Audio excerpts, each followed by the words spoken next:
Yes. Welcome back to the Hawks Hangout. My man Corey, what an absolute bloody week of games to get into. How good, mate?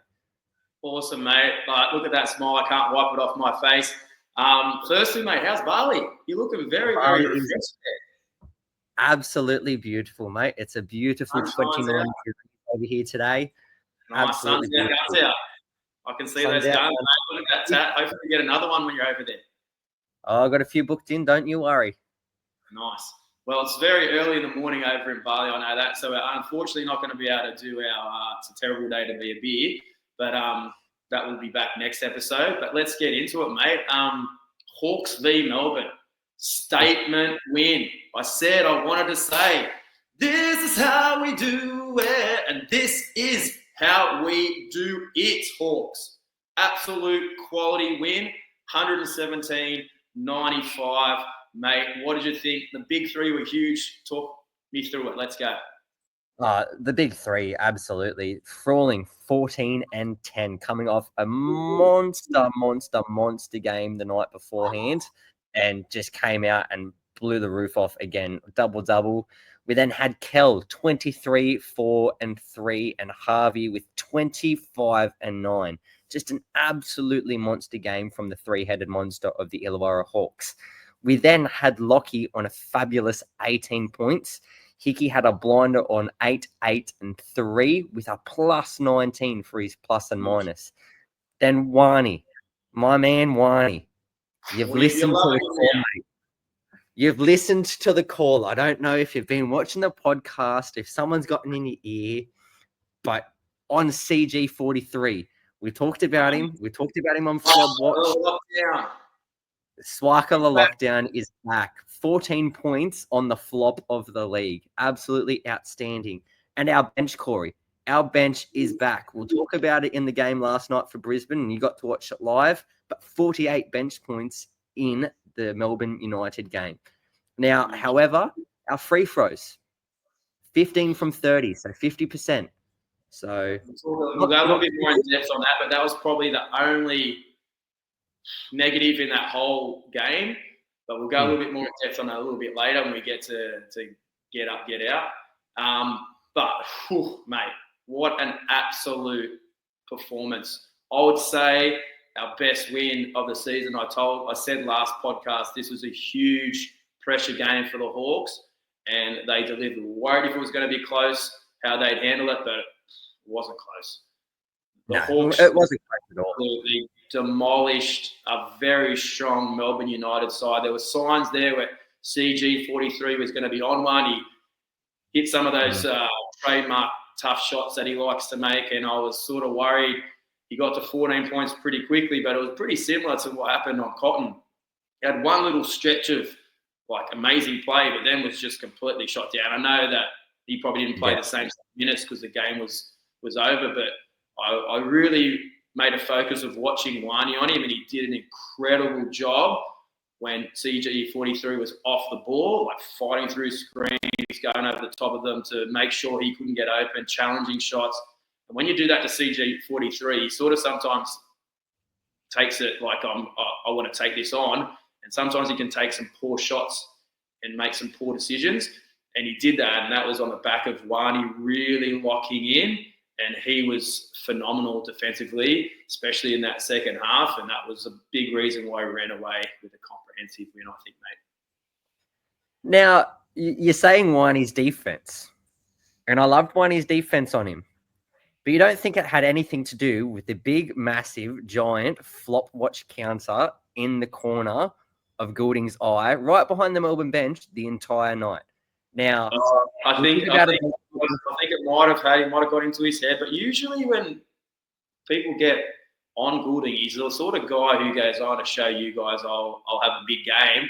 So sometimes I'm a little bit worried when people try to get under his skin or get into his head, because he's a pretty strong mentally guy, and I thought, is this going to stir him up? In certain plays you don't want to stir up, and I think the two in the league are Cotton and CG43, but who knows? But I have to say, I didn't tell you this. Last night, before the game, the Hawks had a big big sign up on their screen saying that you can't get under the player's skin anymore. You got to be careful about what you're saying. So, Oh, really?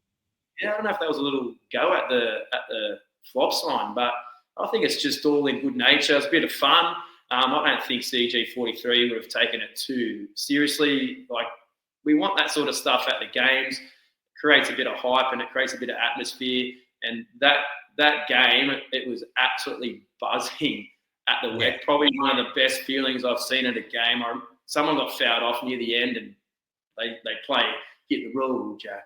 Don't you come back no more, no more. And usually it's me and you, the only ones getting up and like waving them off to the bench. But when I got up and waved, I look across at the crowd and there was probably 150 people, if not more, standing up and waving that player off. And it gave me like tingles. It was like so good. It was a great feeling to see that the Hawks, the WEC was actually buzzing and everyone was locked in on the game and right into it. And hopefully that can continue. We've only got one more home game, but hopefully a few more finals games as well. Oh, absolutely. And speaking of being locked in for games, how about last night, mate? Hawks versus Brisbane. So guaranteed at worst 5th spot. It was like an absolute training run, and it is the first time in Hawks franchise history. So since 1979, first time in Hawks history that they have clinched a playoff spot this early in the season. Wow, what a stat. That's incredible. And I have to say it's a good feeling because I know last year we were sweating right to the last round trying to make it to those playoffs after a really slow start of the season. We were like 3-9 or whatever 2-7 we started and we sacked Jacobus. Yeah, and then our man JT came in and turned us around, but it was a tough job. We had to work really hard to get to those playoffs last year and probably impacted us a little bit in the playoffs because we're probably a little bit worn out having to play our stars a little bit more than we want to. So it's a great feeling to have that. But Brisbane were severely undermanned, obviously without their star player and MVP candidate, Casey Prather, and their big man, or two big men really, Harrison and your man Rocco. So those three guys are out. So, but you know what? It's sometimes not easy. And the Hawks have traditionally sometimes not turned up in those games where you expect them to win easily. A great example was against Cairns, where we thought we'd just walk in and they were undermanned, missing a couple of players, and they pulled our pants down. So it was good. And I listened to the presser. JT said that was his focus, that, don't get your pants pulled down by another team who's undermanned.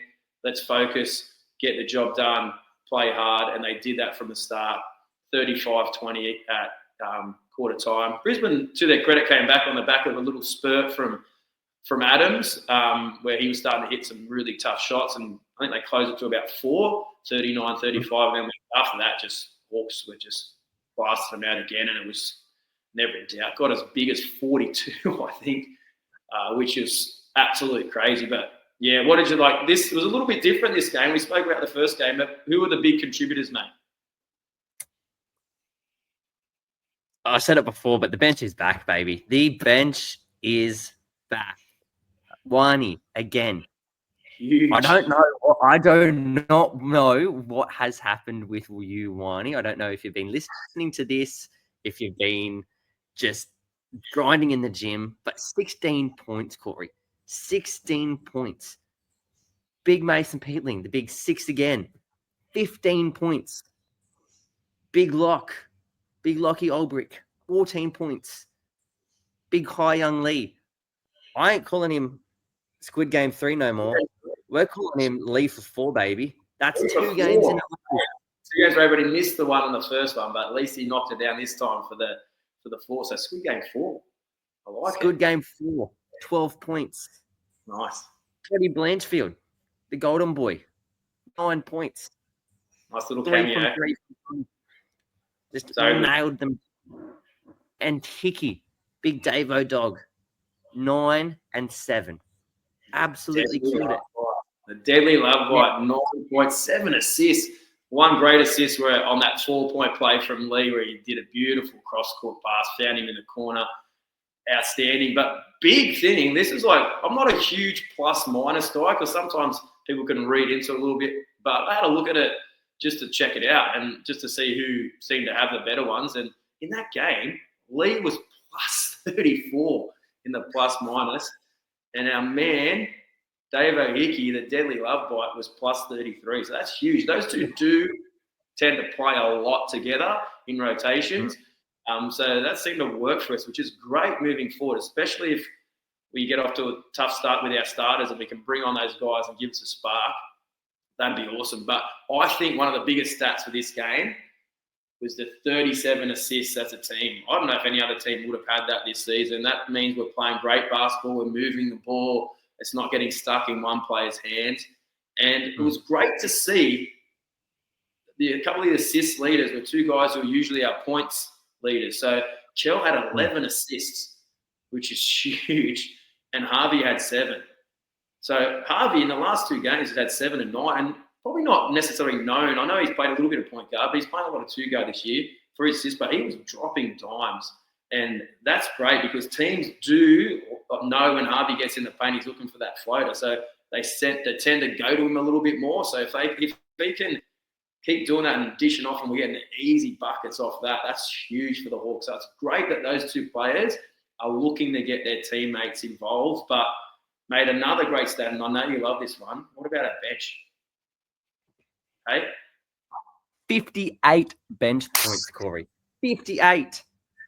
58. That means almost half of our points in last night's 121-point victory. 58 were the bench points. Now, that's over 100 over the last 2 games from our bench. Huge. Only thing is, though, our free throws. Again. 6 from 11, so 55%. So we barely went to the line this game, unlike the Melbourne game, which credit to Brisbane for playing very disciplined basketball and not giving away too many fouls. Yeah. But 6 from 11. That means in the past 2 games, we were 21 from 41 from the line. Yeah, again, that's probably the only negative, and we'll go a little bit more in depth a little bit later in the show, but I'd have to say that's the only negative. But again, there wasn't a great deal of fouls in that game. I think I had a look, over the whole game, there's only 24 fouls. So that's like an average of only 6 fouls a quarter. So not many getting to the bonus or whatever. So it was a pretty free-flowing game last night. It was like, a bit of just felt like we said earlier, a bit of a training run. But just so happy to come away with that, make it 2 wins in those short little period, played 2 games in 3 days. So to come away with 2 wins and get us to 17 and 8, super pleasing. But we've got to look forward now, mate, to our next game. And that's on the 23rd, which is Thursday, against Cairns. Now, my biggest thing here is got to learn from the complacency. We had some complacency last time we played them. Cairns were obviously undermanned, but they came out ready to play and we were a little bit off. Taron Armstrong and Edwards made us look a little bit silly. They came up big. We had a couple of brain explosions as well. So we've got to understand, Cairns are capable. They've got Wardenberg back as well. What do you think, mate? Well, I definitely think it's one of those games where we touched on it last week, but don't disrespect them because they can play. And they're eliminated from playoff contention. So the only thing that they're playing for now, which they are actually in fact the lead for, is the summer shootout. Now, there's only 2 summer shootout games left. There's our game against Cairns on Thursday, and then there's one more game after that. That's a summer shootout game. Now, Cairns are going to be coming out firing. That's the only thing that they can look forward to winning now is this summer shootout, getting their 50K, being like, yep, we're the winners of the summer shootout for this year. So big props to them if they can do that. But realistically, we should have way too many weapons.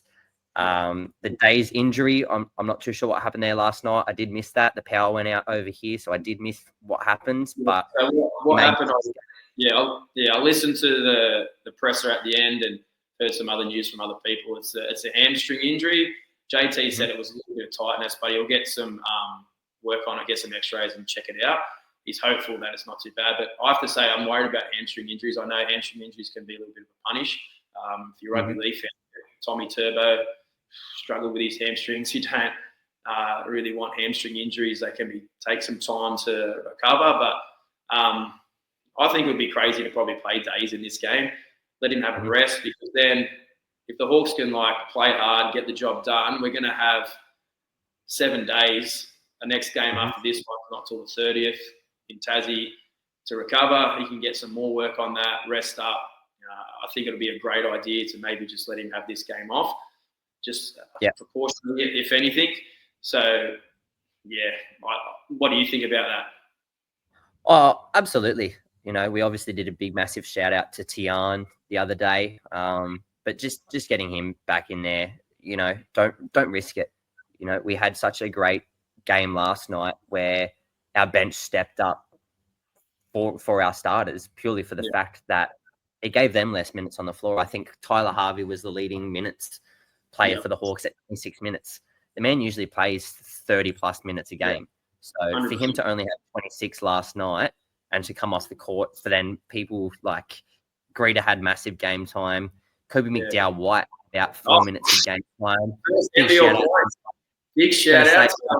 Big shout out to the White Mamba for 4 NBL points. His first points. I bet the place was absolutely rocking last night. It was, and the bench went off, especially Icky, obviously, both Indigenous boys, loving it, and I was so happy for him to get his first points, 4 points. So happy for him. It was great. I know he came on a couple of games ago and brought the ball up the court and turned it over and was taken off straight away. So it's good to see him turn the basket, get the bucket, get a couple of nice layups.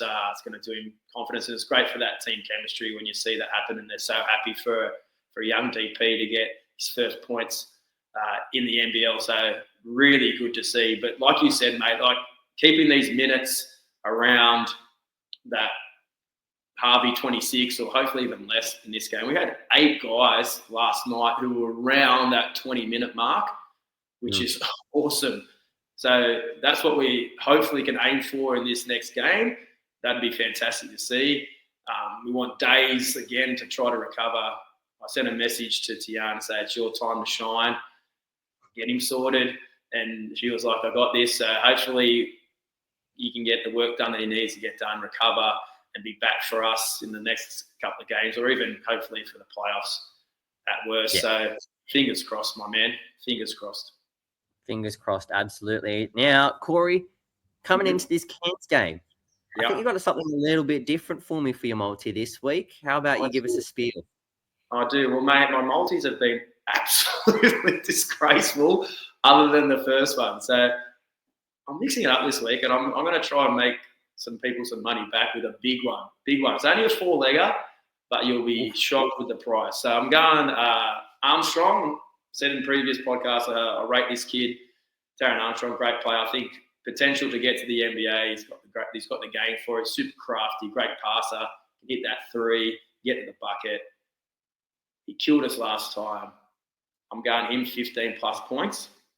I'm going the man is on a bit of a tear at the moment, and I'm thinking he might play some decent minutes in this game. I'm going Lockie or Hart Aldrich. 15-plus points. Yep. Gone for 18 and 14 the last 2, so averaging 16 in the last 2 games. So I'm going to go 3 games in a row around that points mark. I looked at this and I was actually going to go over, but I've changed my mind. So we looked at the previous games between these 2 teams. I'm going under because it's a big, big line, 202.5.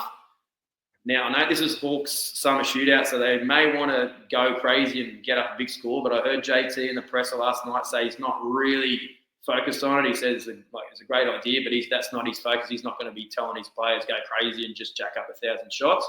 So it's not in his mindset. So, and I know sometimes in these things that happened last night, we scored 121, but the total was only 208. So, and that's with us getting 121. So that's not going to happen every game. So I'm thinking under 202.5. And our last one is he's been throwing dimes. This man, the deadly love bite, Dave Icky, I've got him 4+ assists. Now, again, I'm a bit like Lockie. I think he might play a little bit more minutes than he usually does. So that 4-leg multi, mate, $30. Yeah, responsibly. Man, that's a juicy, juicy price this week. So we'll see how we go. I'm due. I'm overdue, I have to say. So let's see how we go. What about your get up get out for this week, my main man? My get up for this week, and I'm going to get up for this one. Love it. Both games absolutely comfortably, but with different combinations, Corey. Yeah, Lockie and Wani stepping up, Lee stepping up, Dace having his games when he needs to have his games, Hickey having his games when he needs to have his games.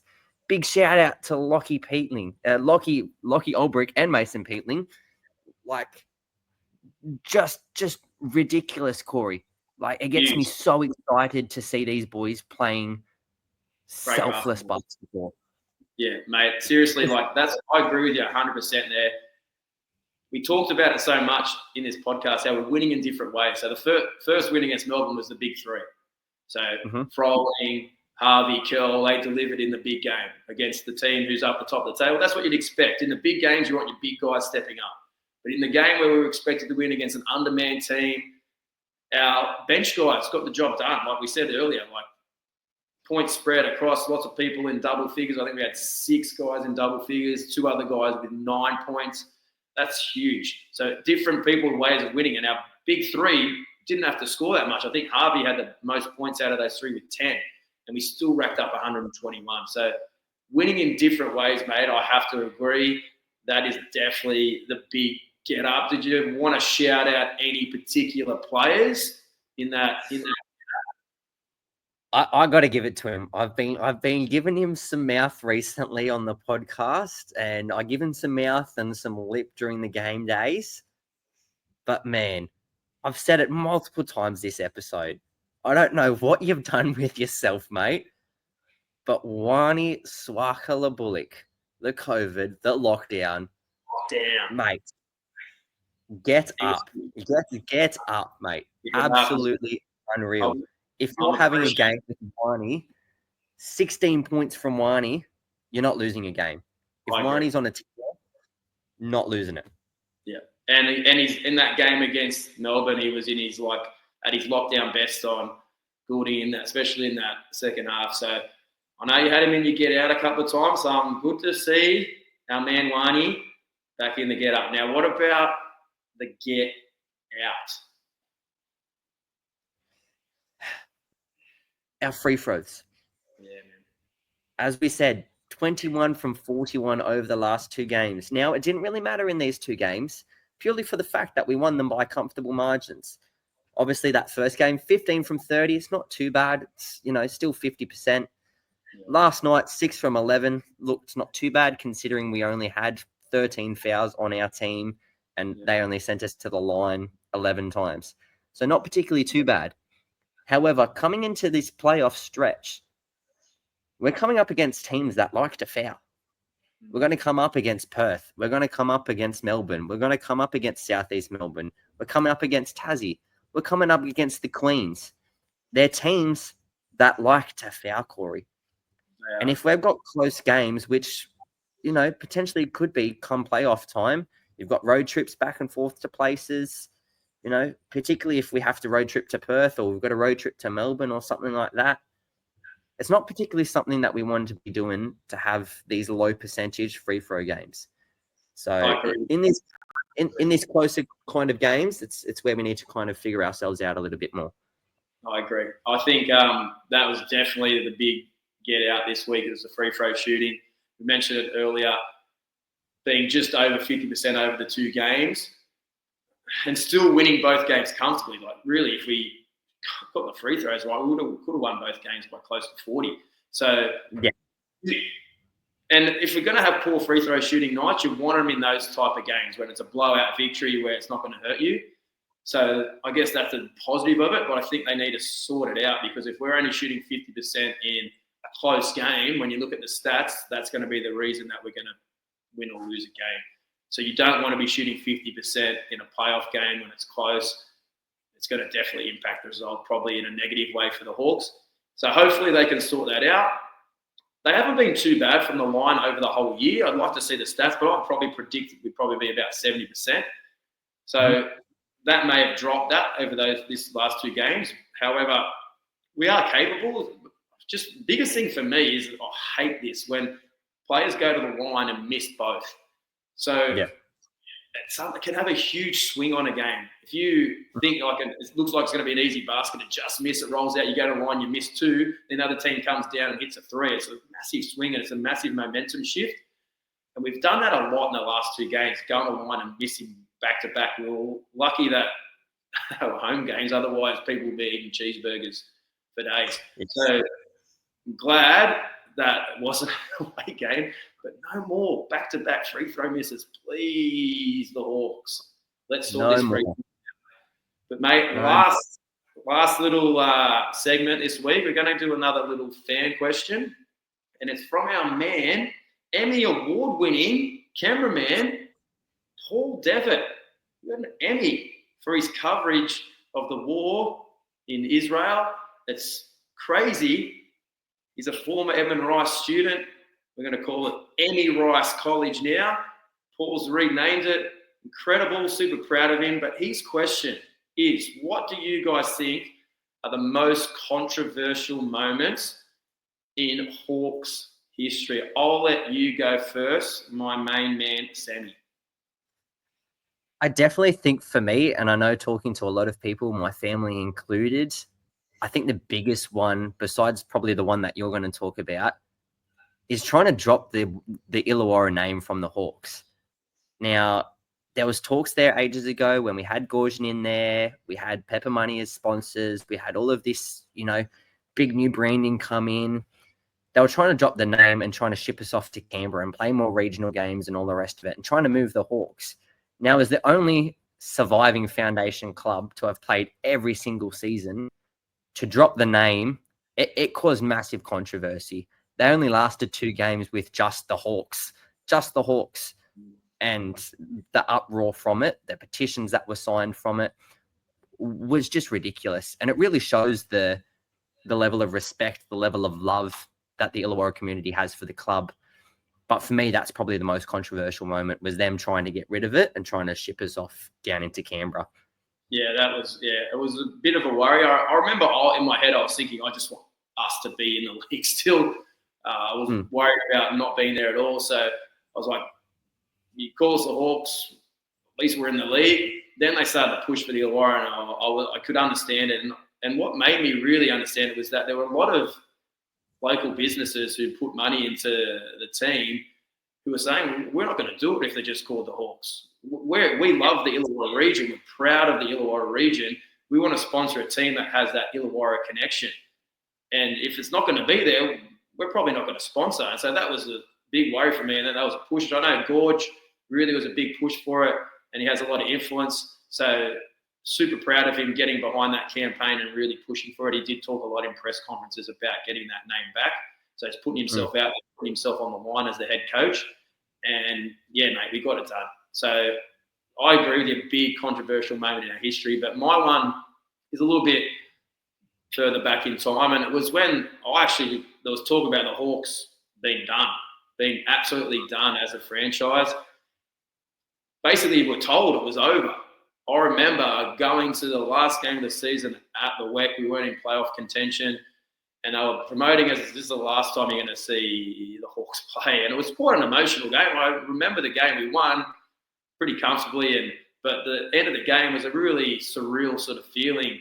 I remember thinking my kids aren't going to get to see the Hawks play again. This is a huge part of our life, and they're not going to happen again. And it was a really surreal feeling. And I remember they were desperate to try to get it back in. And Matt Campbell, Soup, did the Save the Hawks campaign. And he was trying, we look at one stage of trying to be like a fan-based or fan-owned franchise where people would contribute to try to keep them in. I know I contributed to try to keep them in, put my hard-earned money in there to try to save the Hawks. And in the end, Gujarat came in and he saved the Hawks.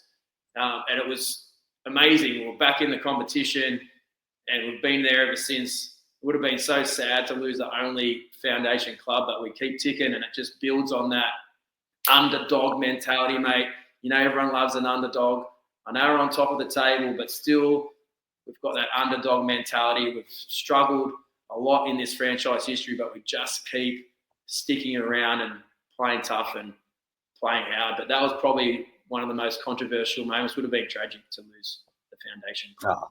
So I think if you had lost the foundation club, or if you had stripped the name off them, whichever way you went, you know, again, keeping that underdog status, it's what the Illawarra is about. We've always been about it, whether it's the Steelers, the Dragons, the Hawks, whatever you want to talk about. We've always had that underdog status.